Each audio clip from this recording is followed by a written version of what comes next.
Year 1971 Pakistan పురిటి నొప్పులతో బాధపడుతూ ఉంటే ఇండియా నార్మల్ డెలివరీ చేసి బంగ్లాదేశ్ అనే ఒక ఇండిపెండెంట్ కంట్రీని పుట్టించింది.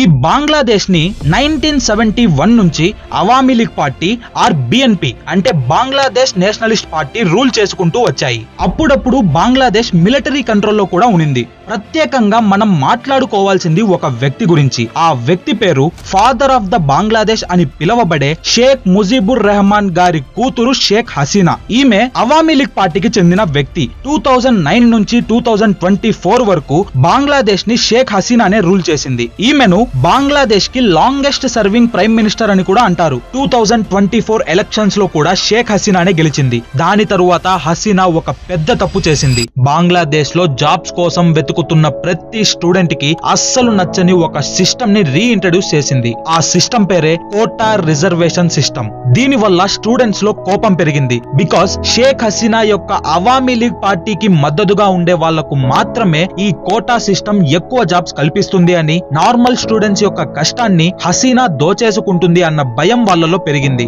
ఆ భయం కాస్త ఫ్రస్ట్రేషన్ గా మారి స్టూడెంట్స్ అందరినీ తిరగబడేలా చేసింది. షేక్ హసీనాకి వ్యతిరేకంగా ప్రొటెస్ట్ చేయడం స్టార్ట్ చేశారు. స్టూడెంట్స్ స్టార్ట్ చేసిన ఈ ప్రొటెస్ట్ కొంతమంది గుండాలకు, కొన్ని టెర్రరిస్ట్ బేస్డ్ పార్టీస్ కి చాలా అంటే చాలా అడ్వాంటేజ్ గా మారింది. ఈ ప్రొటెస్ట్ బంగ్లాదేశ్ లో ఒక మారణ హోమాన్ని సృష్టించింది. ఎస్టిమేటెడ్ గా 1400 మంది చనిపోయారు, కొన్ని వేల మంది గాయపడ్డారు. స్లోలీ ఈ ప్రొటెస్ట్ షేక్ హసీనా పైన ఎంతో ప్రెజర్ క్రియేట్ చేసింది. లా అండ్ ఆర్డర్ పూర్తి కంట్రోల్ ని కోల్పోయింది. ఇంకా అక్కడే ఉంటే తనను ఎక్కడ చంపేస్తారో అని భయపడి షేక్ హసీనా తన క్లోజెస్ట్ స్ట్రాటజిక్ పార్ట్నర్ అయిన ఇండియాకి పారిపోయి వచ్చేస్తుంది. ఇండియా తనకు మంచి సేఫ్టీనే కల్పిస్తుంది. హసీనా వెళ్లిపోయిన తరువాత బంగ్లాదేశ్ లో ఒక ఇంటరిమ్ గవర్నమెంట్ ఏర్పడింది. అంటే నెక్స్ట్ ఎలక్షన్స్ జరిగేంత వరకు అది టెంపరరీ గవర్నమెంట్ అన్నమాట. ఈ గవర్నమెంట్ కి లీడర్ గా 2006 లో నోబెల్ పీస్ ప్రైజ్ గెలుచుకున్న ఒక వ్యక్తిని స్టూడెంట్స్ చూస్ చేసుకున్నారు. అతని పేరు మొహమ్మద్ యూనుస్. ప్రెజెంట్ బంగ్లాదేశ్ కి లీడర్ ఈ వ్యక్తే. ఇండియా హసీనాకి షెల్టర్ ఇచ్చింది అని, ఆమెకు ఆమె పార్టీకు ఇండియా చాలా సపోర్ట్ చేసింది అన్న కారణంతో బంగ్లాదేశ్ లో ఉండే ప్రజలకు ఇండియా మీద స్లోలీ కోపం పెరుగుతుంది. సరే, ఇంకా కొత్త గవర్నమెంట్ వచ్చింది, బంగ్లాదేశ్ లో పరిస్థితులు చల్లబడ్డాయి, ఇంకా అంతా సవ్యంగా ఉంటుంది అని అనుకునే లోపు 19th డిసెంబర్ 2025 బంగ్లాదేశ్ లో మరోసారి అల్లర్లు మొదలవుతాయి. ముందు కంటే ఈ అల్లర్లు చాలా భయంకరంగా ఉన్నాయి. ఈ అల్లర్లకు కారణం ఒక మనిషి చావు. 32 ఇయర్స్ షరీఫ్ ఒస్మాన్ హాదీ అనే ఒక యూత్ లీడర్ చావు బంగ్లాదేశ్ ని కదిలించింది. అతని అంత్యక్రియలప్పుడు ప్రజలు సముద్రంలా కదిలొచ్చారు. అసలు ఎవరు ఈ వ్యక్తి? 2024 లో కోటా సిస్టమ్ కి వ్యతిరేకంగా స్టూడెంట్స్ ప్రొటెస్ట్ చేశారని చెప్పాను కదా. ఆ ప్రొటెస్ట్ లో స్టూడెంట్స్ ని ముందుండి నడిపించిన వ్యక్తి ఈ ఒస్మాన్ హాదీ. హసీనాని పవర్ నుంచి దింపడంలో ఒక ప్రత్యేక పాత్ర పోషించాడు. ఇతన్ని సింబల్ ఆఫ్ అప్రైజింగ్ బంగ్లాదేశ్ అని కూడా అంటారు. ఆ 2024 ప్రొటెస్ట్ లో ఇంక్విలాబ్ మోర్చా అనే పొలిటికల్ ప్లాట్ఫామ్ ని తయారు చేసి దానికి స్పోక్స్ పర్సన్ గా ఉండేవాడు. 2026 ఫిబ్రవరి 12న జరగబోయే బంగ్లాదేశ్ ఎలక్షన్స్ లో ఒస్మాన్ హాదీ ఢాకా తరపున ఇండిపెండెంట్ క్యాండిడేట్ గా పార్టిసిపేట్ చేశాడు. ఎలక్షన్స్ కోసం ఎన్నో క్యాంపెయిన్స్ నడిపించాడు. ఈ షరీఫ్ ఒస్మాన్ హాదీ అనే వ్యక్తి బంగ్లాదేశ్ ప్రజలకు ఒక హీరో లాంటివాడు. At the same time Indians కి ఒక విలన్ లాంటివాడు. ఇలా ఎందుకంటున్నానో క్లియర్ గా ఎక్స్ప్లెయిన్ చేస్తా, జాగ్రత్తగా వినండి. బంగ్లాదేశ్ లో ఎందుకు ఇతన్ని ఒక హీరోలా చూస్తారు అంటే, ఇతను బంగ్లాదేశీ యూత్స్ కి ఒక రిప్రజెంటేటివ్ లా వర్క్ చేశాడు. ధైర్యంగా గవర్నమెంట్ కి అగైనిస్ట్ గా మాట్లాడాడు. Sheikh Hasina's long rule dictatorship ని బ్రేక్ చేశాడు. At the same time anti India tone ని వాడాడు. ఇది ఇంపార్టెంట్. అతను ఒక ఇంటర్వ్యూలో కొన్ని స్టేట్మెంట్స్ ని పాస్ చేశాడు. We are captured by India. We have no capacity, no capabilities. We are always dependent on the Indian satisfaction. It is a framework. Bangladesh is in the Indian territory. No. The Indian movies got released. Huge people go there, enjoy the movies, fine. But the Bangladeshi cinema don't get any special treatment in India, even in West Bengal or Kolkata. The second one is, all the India channels, second and third class channels are open in Bangladesh. But no Bangladeshi channel is open in India. India is creating hegemony on Bangladesh by cultural activism, but mainly they are doing the business. We want good neighbor, not master.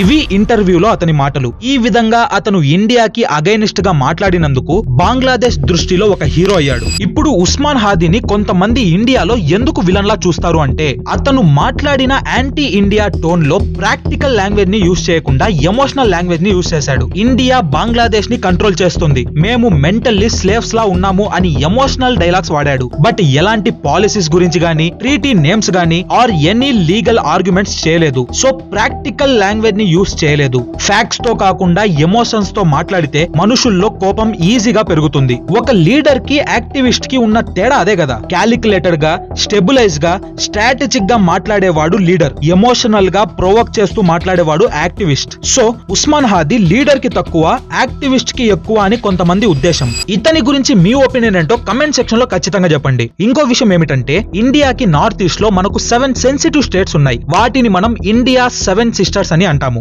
Bangladesh లో జరిగిన కొన్ని incidents ని base చేసుకొని వాళ్లకు మన 7 sisters పైన కన్ను పడిందని ఈజీగా చెప్పొచ్చు. బంగ్లాదేశ్ ఒకవేళ ఆ 7 సిస్టర్స్ ని ఆక్రమించుకుంటే వాళ్లకు జియోగ్రాఫికల్లీ అండ్ ఎకనామికల్లీ చాలా ప్రాఫిట్ ఉంది. ఆ ఇన్సిడెంట్స్ ఏంటో మాట్లాడే ముందు ఉస్మాన్ హాదీ తన ఫేస్బుక్ లో పోస్ట్ చేసిన ఒక ఫోటో గురించి మాట్లాడాలి. ఆ పోస్ట్ ని మీకు సగం వరకు క్రాప్ చేసి చూపించి ఉస్మాన్ హాదీ ఇండియా యొక్క 7 సిస్టర్స్ ని ఆక్రమించుకునేదానికి మాట్లాడుతున్నాడని, ఆ 7 సిస్టర్స్ ని బంగ్లాదేశ్ లో కలుపుకున్నాడని చెప్తున్నారు.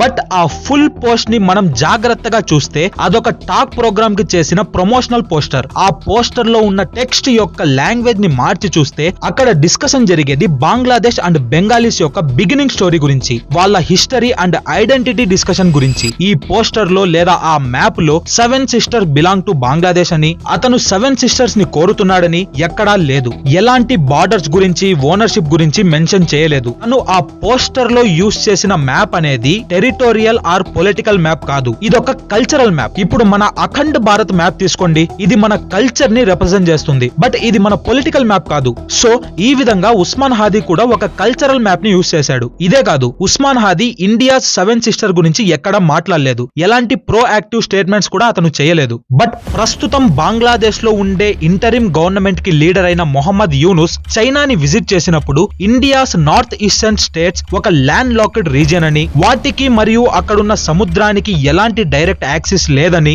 మేమే ఆ సముద్రానికి మెయిన్ గార్డియన్స్ అని చెప్పి బంగ్లాదేశ్ జియోగ్రాఫిక్ ఇంపార్టెన్స్ ని పెంచుకున్నాడు. 7 states of India, eastern part of India, called 7 sisters. They are landlocked country, landlocked region of India. We are the only guardian of the ocean. So this opens up a huge possibility. So this could be an extension of the Chinese economy. అలాగే ఇప్పుడు జరుగుతున్న protest లో కొంతమంది pro active leaders India's 7 sister ని cut చేసి ఆక్రమించుకొని బంగ్లాదేశ్ లో కలుపుకుంటామనే hyper pro active statements ని కూడా ప్రొడ్యూస్ చేస్తున్నారు. ఈ విధంగా బంగ్లాదేశ్ లో కొంతమంది లీడర్స్ కి ఇండియాస్ 7 సిస్టర్స్ పైన కన్నుందనే చెప్పాలి. ఇప్పుడు బంగ్లాదేశ్ లో జరుగుతున్న ప్రొటెస్ట్ కి కారణం వాళ్ళు హీరోగా భావించే ఉస్మాన్ హాదీ యొక్క అసాసినేషన్. డిసెంబర్ 12న సెంట్రల్ ఢాకాలో 2 వ్యక్తులు మాస్క్ వేసుకొని మోటార్ సైకిల్లో వచ్చి ఉస్మాన్ హాదీ పైన ఓపెన్ ఫైర్ చేశారు. అప్పుడే అతని ట్రీట్మెంట్ కోసం సింగపూర్ కి తీసుకెళ్లారు. డిసెంబర్ 18న ఉస్మాన్ హాదీ సింగపూర్ హాస్పిటల్లోనే చనిపోతాడు. దాని తరువాతే బంగ్లాదేశ్ లో ప్రజలు ప్రొటెస్ట్ చేయడం స్టార్ట్ చేశారు. గవర్నమెంట్ ఇన్వెస్టిగేట్ చేసి ఆ అటాకర్స్ ని కనుక్కోవాలని కోరారు. ఈ ప్రొటెస్ట్ లో కొన్ని ఇన్సిడెంట్స్ బయటకు వచ్చాయి. ప్రథమ్ ఆలో అండ్ డైలీ స్టార్ అనే Bangladeshis leading news papers offices దగ్గర ప్రజలు గుంపుగా చేరుకొని వాటిల్లో ఉండే కంప్యూటర్స్, ల్యాప్టాప్స్ అండ్ క్యాష్ ని లూట్ చేసుకొని ఆ ఆఫీస్ ని తగలబెట్టేశారు. బికాస్ ఈ న్యూస్ ఛానల్స్ ని బంగ్లాదేశ్ లో ప్రో ఇండియా లిబరల్స్ గా భావిస్తారు, అంటే ఇండియాకి సపోర్ట్ చేసే ఛానల్స్ అన్నమాట. దాని తరువాత బంగ్లాదేశ్ లో ఉండే ఇండియన్ హై కమిషన్ ఆఫీస్ పైన కూడా ఈ ప్రొటెస్టర్స్ అటాక్ చేశారు. మనం జాగ్రత్తగా గమనిస్తే ఈ ప్రొటెస్ట్ లో చాలా వరకు యాంటీ ఇండియా సెంటిమెంట్ కనిపిస్తుంది. ఎందుకు వీళ్లకు ఇండియా మీద కోపం పెరిగింది? దీనికి సమాధానం ఏంటి అంటే బంగ్లాదేశీస్ మోస్ట్ హేటెడ్ పర్సన్ కి ఇండియా షెల్టర్ ఇస్తుంది. ఆ పర్సన్ షేక్ హసీనా. ఉస్మాన్ హాదీ మరణం తరువాత యూత్ పార్టీస్ కి చెందిన పొలిటికల్ లీడర్స్ హాదీ మరణానికి కారణమైన ఆ అటాకర్స్ ఇండియాకి పారిపోయారనే థియరీస్ ని పుట్టించారు. దీని కారణంగా అక్కడ ఉన్న ప్రజలలో ఇండియా మీద కోపం పెరుగుతూ వచ్చింది. అట్ ద సేమ్ టైం ఈ ప్రొటెస్ట్ కాస్త రిలీజియస్ బేస్డ్ అటాక్స్ లాగా కన్వర్ట్ అయింది. బంగ్లాదేశ్ లో ఉండే 25 సంవత్సరాల దీపు చంద్రదాస్ అనే వ్యక్తి ఒక ఫ్యాక్టరీ వర్కర్. ముస్లిం రిలీజియన్ రిలీజియస్ సెంటిమెంట్స్ ని హర్ట్ చేశాడు అన్న అలిగేషన్స్ ని దీపు చంద్రదాస్ మీద వేశారు. బట్ అతను అలా చేశాడు అని ఎలాంటి ఎవిడెన్సెస్ పోలీస్ వాళ్లకు దొరకలేదు. అయినా కూడా ఒక రాడికల్ ఇస్లామిస్ట్ గ్రూప్ అతని దగ్గరకు చేరుకొని ఫ్యాక్టరీ బయట అతని చనిపోయేదాకా కొట్టారు. అతను చనిపోయాక తన బాడీని ఒక చెట్టుకు వేలాడదీసి కాల్చారు. అతను వర్క్ చేసిన ఫ్యాక్టరీ వర్కర్స్ అతన్ని కాపాడటానికి చాలా ట్రై చేశారు. బట్ సిచ్యువేషన్ వాలటైల్ గా ఉండటం వల్ల అది జరగలేదు. అదే విధంగా ఒక గుంపు బిఎన్పి లీడర్ అయిన బిలాల్ హుసేన్ ఇంటి మీద పడింది. అతని ఫ్యామిలీ ఇంట్లో ఉండగానే ఇంటిని తగలబెట్టేశారు. హుసేన్ గారి 7 ఏళ్ల పాప ఆయేషా అఖ్తర్ ఆ మంటల్లోనే కాలి చనిపోయింది. మిగతా 2 కూతుర్లకు కూడా క్రిటికల్ ఇంజురీస్ అయ్యాయి. బంగ్లాదేశ్ గవర్నమెంట్ దీపు చంద్రదాస్ ని చంపిన వాళ్ళల్లో 12 మందిని, న్యూస్ ఛానల్స్ మీద అటాక్ చేసిన వాళ్ళల్లో 17 మందిని అరెస్ట్ చేసినట్టు తెలిపింది. వాళ్లకు ఎలాంటి శిక్ష వేయబోతుందో మనం ముందు వేచి చూడాలి. బంగ్లాదేశ్ లో జరిగే ఈ ఇన్సిడెంట్స్ అనేవి high end of cruelty and pure evil అని చెప్పాలి. అల్లాహు అక్బర్ అంటూ దేవుడి పేరు తీసుకొని లుచ్చా పనులు చేస్తున్నారు. ఇదంతా చేస్తున్నా కూడా ఇండియన్ గవర్నమెంట్ అండ్ మిలిటరీ ఎందుకు యాక్షన్ తీసుకోవడం లేదో అర్థం కావట్లేదు. నరేంద్ర మోడీ గారు దీని గురించి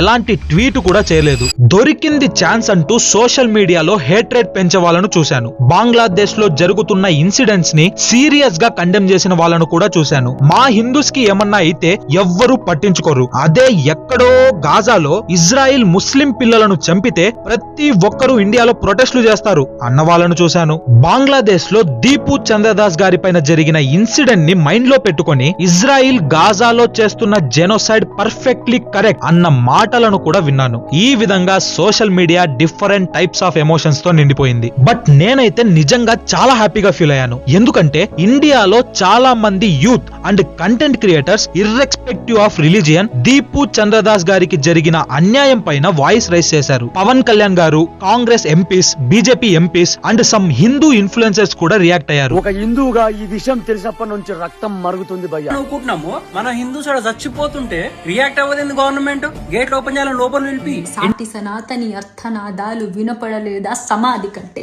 అలాగే ఉండు 4 గోడల్లోనే ఉండు, చూస్తూ ఉండు ఉరి తీసి కాల్చారు చూస్తూ ఉండు. సోషల్ మీడియాలో ఈ యాంగిల్ ని ఎవ్వరూ చూపించరు. ఇండియన్ ముస్లిం బాడీస్ కూడా ఈ ఇన్సిడెంట్ మీద హై యాక్షన్ తీసుకున్నాయి. ముస్లిం మహిళా ఫౌండేషన్ డైరెక్ట్ గా మొహమ్మద్ యూనుస్ ని ఒక పాకిస్తానీ పపెట్ అని చెప్పింది. At the same time protest March చేసింది. ఫలక్నాజ్ అనే ఒక ముస్లిం టీవీ యాక్ట్రెస్ దీనిపైన మాట్లాడింది. మునవ్వర్ ఫారూకీ అనే stand up comedian and also Bigg Boss winner దీనిపైన సీరియస్లీ రియాక్ట్ అయ్యాడు. ముస్లిం సోషల్ మీడియా ఇన్ఫ్లుయెన్సర్స్ కూడా ఫుల్లీ వ్యతిరేకించారు. మొహమ్మద్ ప్రవర్త వారి మీద అనుచిత వ్యాఖ్యలు చేశాడని చెప్పేసి ఆ కుర్రాడిని తీసుకొచ్చి నడి రోడ్డుపై కొట్టి చంపేశారు. ఈ వాళ్ళ సన్నాసులు అనుకోలో ఎవరు అనుకోలో తెలియట్లేదు.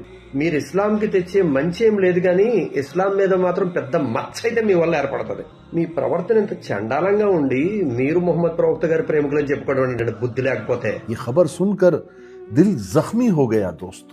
हिंदू भाई को नीचे लिटाकर मार रहे हैं और तकबीर पुकार रहे हैं. This is not a Islam. So ఈ విధంగా నా దేశంలో ఉండే అన్ని మతాలకు చెందిన ప్రజలు దీన్ని తీవ్రంగా ఖండించారు. ఇదండి బంగ్లాదేశ్ లో జరుగుతున్న ప్రొటెస్ట్ గురించి A to Z సోదిలేని ఇన్ఫర్మేషన్. నా కొండంత కష్టం రవ్వంత మీకు యూజ్ అయినా కూడా వీడియోని లైక్ చేసి ఫ్రెండ్స్ అండ్ ఫ్యామిలీ మెంబర్స్ కి షేర్ చేయండి. వీడియోలో ఎలాంటి మిస్టేక్స్ లేవు. బట్ మీకేమైనా అనిపిస్తే, నేనేమైనా ఇంప్రూవ్మెంట్స్ చేసుకోవాలి అనుకుంటే ఓపెన్లీ కమెంట్ సెక్షన్ లో చెప్పండి.